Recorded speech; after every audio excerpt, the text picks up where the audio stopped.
This is New Zealand. Just saying the name conjures something.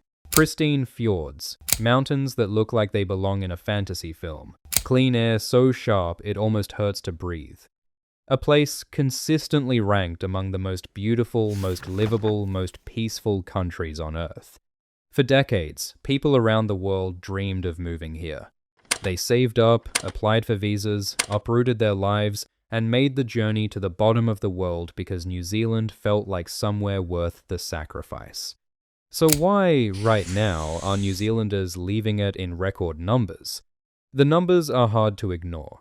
In the year to August 2025, 73,900 New Zealand citizens left the country, the highest annual departure figure ever recorded. More than a third were aged between 18 and 30.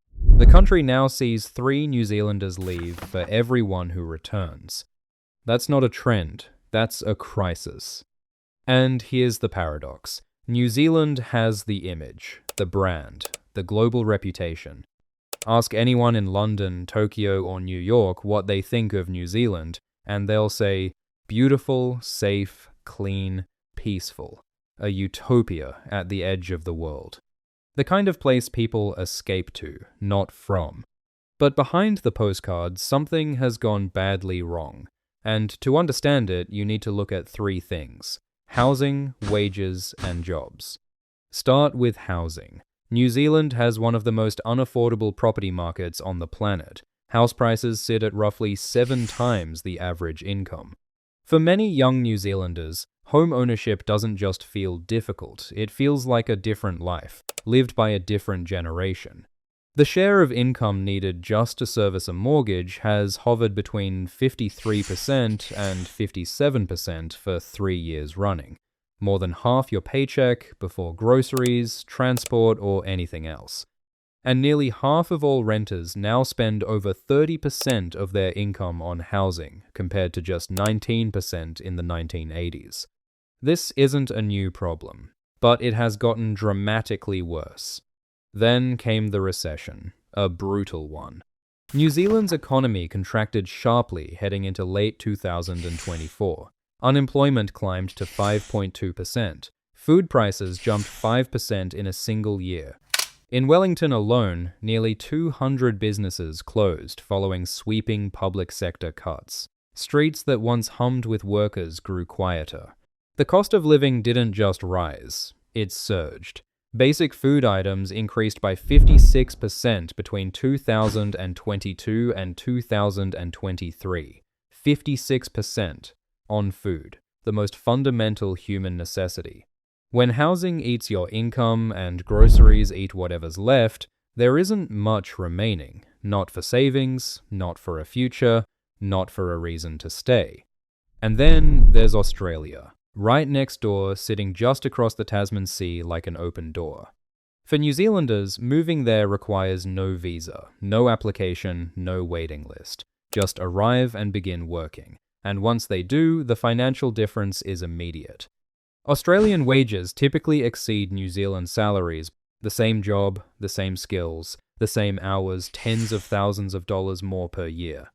One young New Zealander who relocated to Sydney said he now spends about a quarter of what he used to on food back home. A quarter.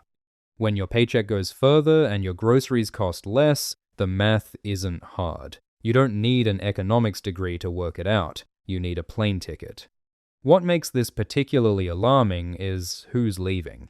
It used to be young people in their 20s heading off for what Kiwis call their overseas experience. A rite of passage, a gap year, an adventure. They'd always come back.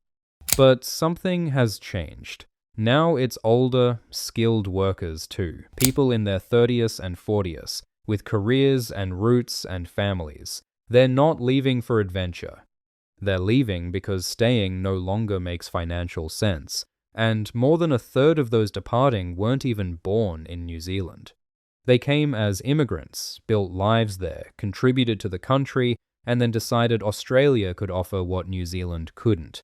As one economist put it, if you haven't got a job and you haven't got an affordable house, then you really start to ask, are you better to come back to New Zealand, or are mum and dad better to move wherever you are?